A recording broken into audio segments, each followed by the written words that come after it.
माँ दुर्गा म्यूजिक आ गया मिथिलांचल में छा गया।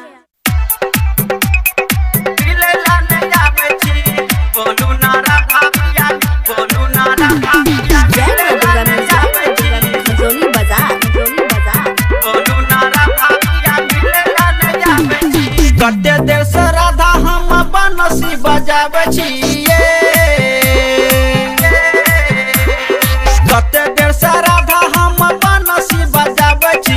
बोलू ना अहाँ किया मिले ला नहीं आबै छी, कदम के गछिया पे बनसी बजाबै छी। बोलू ना राधा किया मिले ला नहीं आबै छी, मिले ला नहीं आबै छी। बोलू ना राधा किया, बोलू ना राधा किया। जय माँ दुर्गा म्यूजिक खजोली बाजार बोलू ना राधा किया मिले ला नहीं आबै छी।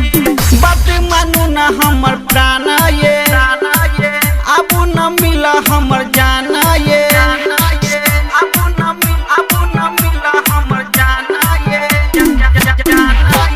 बात मानू ना हमर प्राण ये, आबू न मिला हमर जान ये। अही चक्कर में हम बना घट बजाबै छियै, अही चक्कर में हम बना घट बजाबै छी। आ बोलू ना अहाँ किया मिले ला नहीं आबै छी, कदम के गछिया पे बनसी बजाबै छी।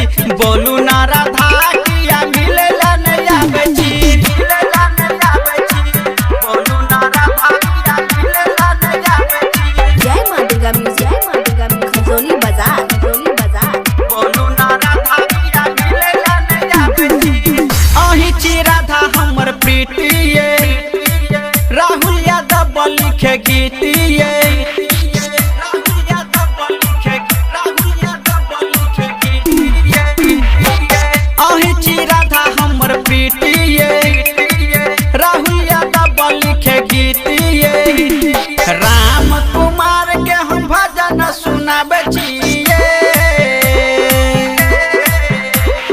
राम कुमार के हम भजन सुनाबै छी। आ बोलू ना राधा यहाँ मिले ला नहीं आबै छी, कदम के गछिया पे बनसी बजाबै छी। बोलू ना राधा किया मिले ला नहीं आबै छी, कते देर से राधा हम बनसी बजाबै छी। बोलू ना अहाँ किया मिले ला नहीं आबै छी, कदम के गछिया पे